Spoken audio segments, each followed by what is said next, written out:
Hi everybody, welcome back to Ancient Warfare 2, a mod spotlight with me, Sid, and continuing on from last episode where we looked at the farms and the various automation devices behind me. We're going through where this wall of crates was into the next part. Now we're going to cover some of the craftables in this one, some more of the items, some of the upgrades for the machines, and some of the automation power sources for the machines. So we're going to start off over here in what in its vanilla state I consider to be a relatively pointless part of this mod. So you have a research station with a book in it, and you put the items in there and the progress runs through and it takes 200 ticks and you're done. Now it's 20 seconds, so it really is nothing. And there are tiers of research as well. The higher you go, the harder the research gets. However, the amount of time it takes is still 200 ticks. However, you can create a quill. And basically, you can do a wooden quill, stone, iron, gold and diamond. Incidentally, these have increasing damages when used as weapons as well, and you can use these at the research table to increase the speed of the research. You can also get a researcher NPC who can do it for you, but as I say, the actual point of doing this kind of thing, he's got nowhere to go and find food, so he's not going to do anything, but he's going to sit there and do research. But if it only takes 20 seconds, what's the point? Now, personally, if it were me, I would have made it so the research takes a period of time, and I would have taken, the very basic early research, the tier 1 research, maybe taking half a Minecraft day, 7 minutes. 7 or 8 minutes. So you set it running, you go away, and as you go up higher it takes longer, so maybe the higher tier ones take 3 or 4 Minecraft days to actually complete. And actually putting a researcher on there working actually increases the speed of the research. That's just me, but yeah. Anyway, moving on swiftly onwards. These hammers. Now I was using the hammer last episode and I realized that I'd not really showed you how to craft them. They're very simple. The basic hammer is sticks and wood, wooden hammer. Stone, iron, gold, diamond. Note the hammer actually does 8 damage. It's actually quite a formidable weapon. So, and it's the same cost, where it's actually slightly more in sticks as a sword. So you might find that it's an interesting one to go with. Speed wise, it's probably not great, but it's a hammer. It means you've actually got something you can defend yourself with. There is a thing you can use these hammers for in addition to, for starters, you can use them for working, but if you change them to Z, if you do the Z on them, it changes the work and rotate mode, so you can actually use them as a spanner. Useful. It is also a crafting ingredient for the principles of ruling. Now this is loosely the in-game guidebook. It is very 1.7. It hasn't really evolved since its things, but you can go to the research. It tells you how the research system works, tells you about the engineering system. You can look at the torque. It tells you all about torque in there. You can look at the machines. It tells you all about block side, which we'll cover in this one a bit more detail. The warehouse blocks, the NPCs, faction structures and vehicles. Now this is new. This wasn't in the 1.7 version, and we will be covering all of that. Structures it mentions as well. So yeah, it's not a bad thing to get hold of. It will give you some in-game help. I don't think it's the most helpful in-game guide I've ever used, but it is what it is. Anyway, let's have a look in here. Now this is a particularly useful item. Starting there, we've got a small pack, travel pack, medium pack, large pack. Small pack, wool and leather, gives you a backpack with 9 slots. You cannot wear this. It is literally a handheld miniature shulker box, for want of a better description. The travel pack has a chest in it. There you go. I'm trying to see what the difference was then, and you get slightly less than a single chest worth. Medium pack, believe it or not, it's a single chest size. And finally, the large pack is bigger. They're useful. They're actually very cheap. They can't be dyed, as best as I can tell, and but you can rename them in an anvil. So yeah, you know, they're useful things. Let's go and have a look over at what upgrades we can do for the various machines. So first things first, before we get into any of this, these machines need to be chunk loaded to work. So you're going to want a chunk loader. Simple chunk loader is an ender pearl and some stone bricks. It will load a 3x3 area centered on it, so it will load the chunk it's in and one chunk in around in all directions. Very cheap, does the job. This fella here, this is the advanced chunk loader, which is basically the same except it's obsidian. So it's really not that much more expensive. You know, once you've got diamonds, you've got obsidian. This will allow you to switch on which chunks you want to keep loaded, so you can quite easily do that. And I'm not entirely sure what the bin's for. Seems a very odd kind of thing there, but there you go. Anyway, that's the advanced chunk loader. Now all of these machines are of course the farms, the quarry. No, is that the quarry? I think that's not the quarry. What is? Oh, fish farm, crop farm, animal farm, wood tree farm, and behind there's a fruit farm, I think. These can all accept upgrades. So first things first, let's just talk about some of these items. So we'll take this one because it's got multiple slots. It has a top inventory slot and then resources. We've mentioned the bounds. This is where you can increase it and decrease it. You can move those around. That's all fine. The sides. So the block side, front, direction facing west, is looking at the front inventory, which means one of these two. It's not always apparent. You sometimes have to experiment a bit. The right, the north, is none. The top is up, obviously, is the bottom, and the bottom down is the top. What that means is that the bottom inventory here, special resources, if we find that, is the top. So in terms of sidedness, you feed items in via a hopper from the top. The top inventory, in terms of sidedness, goes out the bottom. So a hopper out the bottom will take out items that have been harvested. And the front, this bit here, I think, yeah, that bit there, will feed things into the resources. So you could hopper things in that way. And of course you can change that. So if you wanted it to be the, as we're looking at this, the left, you could say that the left is actually the front and the front is none. So now you can hopper in from that side. It's a little confusing, but it is relatively easy to get through by trial and error. It will change as well depending on what inventory. This one, for example, has only got down because it only has one thing. There's no inputs, it's just fishing. If you want to increase the size of these, you're going to want a medium bounds upgrade, which is just fence and string, very cheap, or a large bounds upgrade, which is more fence and more string, very cheap. That will work on all of these farms, and it will not work on a quarry. It will only work on the farms.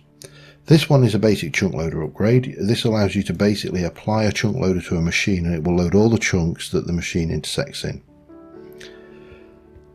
Then there is the lightly enchanted tools upgrade and the highly enchanted tools upgrade. This basically gives you fortune and luck. So if it works in these, and it also works in a quarry.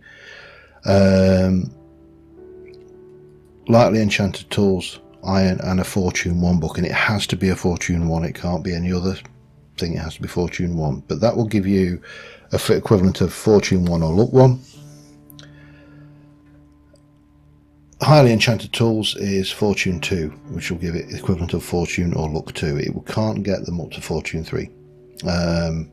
But these can be used on those machines and also the Quarry. Now the Quarry has its own upgrades. It has, again, it's very, very cheap, a medium Quarry upgrade for its bounds and a large Quarry upgrade for its bounds. That will basically give you a massive area. You can mine, it's big. It's going to take an age to dig it out as well. And then you have a Quarry chunk loader, which basically uses a deluxe chunk loader to give you that, and that will chunk load everything that the Quarry is doing. So these are the various upgrades you can apply. So if you to see this in action, here I'm going to turn this on. You can just see the edge of the Quarry clipping in there, but you can see this is set up. It's a 5x5, and if we look at the bounds, you know, we can't do anything with it. However, if I take a medium bounds upgrade, which is, I previously said F8 toggles the bounding boxes, shift and right click, we can now see that nothing's happened, and you feel robbed.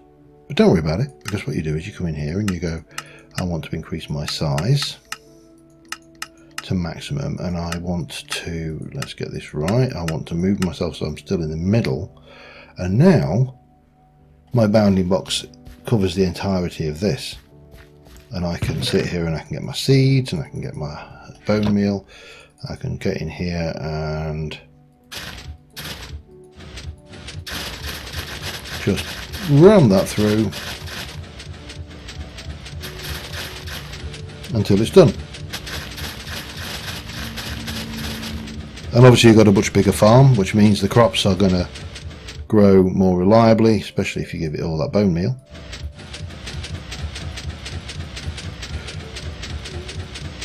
And your farm's just going to keep ticking away like that. You know, it's a basic one. That was a 9x9. Obviously the next one up is bigger, and so on and so forth. Right, let's have a look. What have we got going on in here? So this is the machine shop, the engineering place, and I mentioned that you don't want to be doing that all the time, and the NPCs can be a bit glitchy and slow, although in their own way quaint. So let's have a look at machines. So we've got a hand-cranked torque generator. Iron gears and iron gives you one of those. And as you'd expect, it generates torque by you hand cranking it, or an NPC. The Waterwheel Generator is particularly cheap, and it uses a water wheel. It is one of my favourite early door machines for this because it's just so cheap. You can pile them in there and they will run most machines more than adequately. Quarries, they struggle. Quarries take a lot more torque. Stirling Generator, going back to the good old days of forestry when we had things called Stirling Generators, is basically a coal-fired piston generator. Not as powerful as you would think it was, ironically. And then we get over here into the big daddy of them, the windmill controller. Very cheap for the controller, but that is kind of offset by the cost of these, the windmill blade. Wool and sticks will give you a windmill blade. But you are going to need a lot of windmill blades, because if I take one of those out, it's a block, and I really have got nothing suitable to break that with. Oh, that's an improvement. It used to break if you did it with your hand, you lost it in the past, so they improved that. So these are the various machines. Let's go and have a look how they work. So the simplest one here, we've got a beetroot farm all set up. It's ready to rock and roll. I'm going to turn the bounding boxes off. We don't really need them. And you can see there that there's a stored in, out and loss. So if I right click this with the hammer,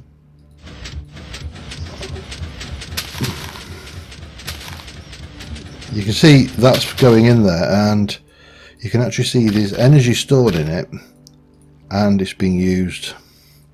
and lost as well. Sometimes there's more energy than it thinks. I honestly have never used this in anger, because I always go over here to this one. Now this is the Waterwheel Generator, and back here we've got water, we've got a block space between here, and it's a setup for seeds and bone meal. Basically, if I can get this the right way around, place that down. It needs a 3 source of water. It can be vertical or horizontal, and off it goes, does its thing. There really is nothing else to it. It's as simple as that. You could put multiple of these into a machine and join them up using some of the things we're going to discuss in a moment, but we'll come over here and have a look at the next beastie. Again, got potato farm, Stirling Generator. You can see now that is generating energy. Now if it was generating more than it was using, and again what we'll do is we'll slow that down a wee bit, it will start to store it up here, and this lasts for a while. You know, the one piece of coal is doing a decent amount of work. Once this is finished hoeing and sowing, interestingly I forgot to put the water source block in there, so that's a peculiar one. You should start to see once, there we go, it's now starting to store energy internally because all of the work has been done. This has now got energy in it, and now it's going to store it there. So pop that in, all of the energy drains out and it starts harvesting. So that's a Stirling Generator. Now the big one's over here. This is of course the windmill. This particular windmill here is a 5x5, and if I were to break that one, if I can get you, you can see that it's a solid block of 5x5s. Sorry, a 5x5, so that's 25 windmill blocks. Relatively cheap, quite, but you get a windmill out of it. This one is a 15x15. And again you can see how big it is. It obviously generates a lot more torque. They can go up to, I think it was 19x19 off the top of my head. Could have been 17x17.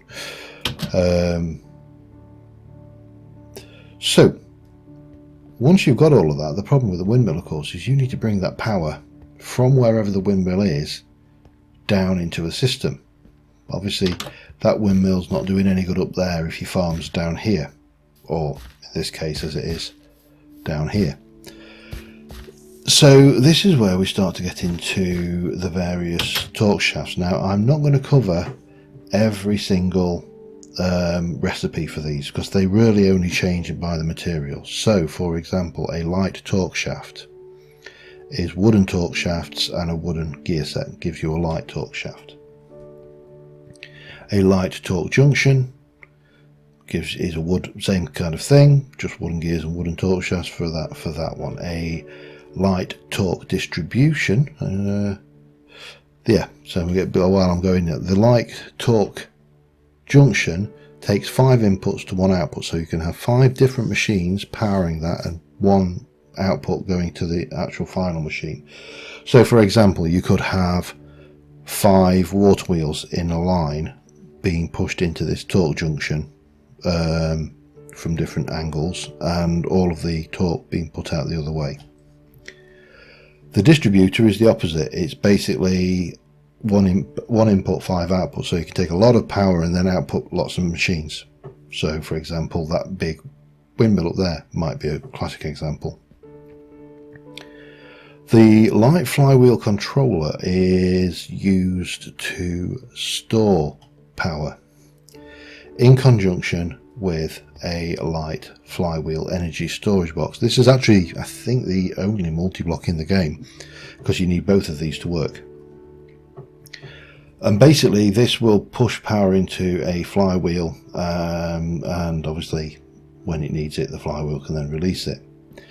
So they're the light ones, but the medium torque stuff is made with the pretty much exactly the same. The only difference is they're iron based, and the heavy is pretty much exactly the same, but it is steel based. Now I can't give you any figures for what torque levels these handle. Basically, the more power you put through, the more you want on these torque shafts. So this is all medium.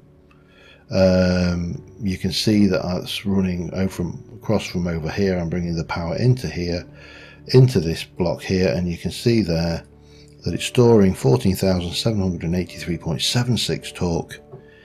It is putting nothing in. There's out is 0.08 and it's losing 0.12. Every junction will lose some power. It's not a perfect system, but this is basically storing the power, and then we're splitting it off using those. So really interesting. You are definitely going to want to be using this, because these things are an absolute pain. Now if I can take that and then click on that, you'll see that actually has got power in it. It's stored some internal power of its own, so it's still spinning even though it's not pointing in the right direction. So don't be too worried if you rotate it or play something and it keeps spinning, because it will maintain its own internal power settings. Let's come around to here then, and we should be good to have a look at this. So we've got a seed farm. I'm going to take the bone meal out temporarily, and I've got a medium torque shaft and a daffodil in the way, and I am going to place that like that, facing into the item. It's best to place things facing the way you want them to go. If I had placed it that way around, it would look like that and it wouldn't have worked. You stick that in, and you can see the kind of speed and power that you can get with a big windmill.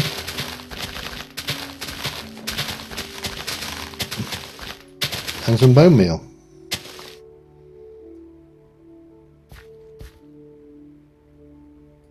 Oh, it's run out of bone meal. So that's the big windmill, and that will power. This is absolutely brilliant for quarries, so if you're looking for a quarry power, get a big windmill on it. Finally, before we finish up this part of the mod spotlight, I want to talk about auto crafting. So I've got a small town hall here with a very limited range, and I have got in here the recipe for an auto crafting station, which basically, you know, some wooden components, a crafting bench, a chest and an iron ingot.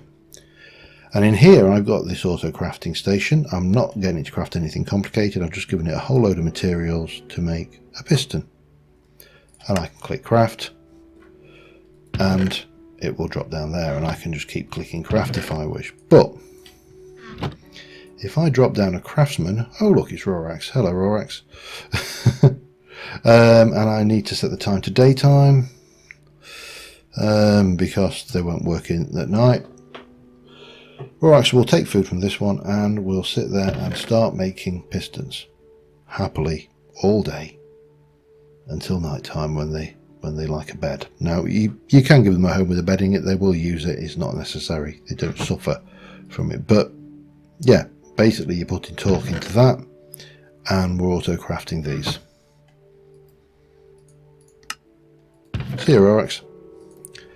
Okay, and that covers us for part 2. So now we can automate all of the farms, and obviously we can whack in our bits and pieces. So the next thing we're going to cover is using NPCs to automate storage and the built-in storage system, the warehousing block, and also combat NPCs. So until next time, thank you very much for watching, guys. I will see you soon, and bye for now.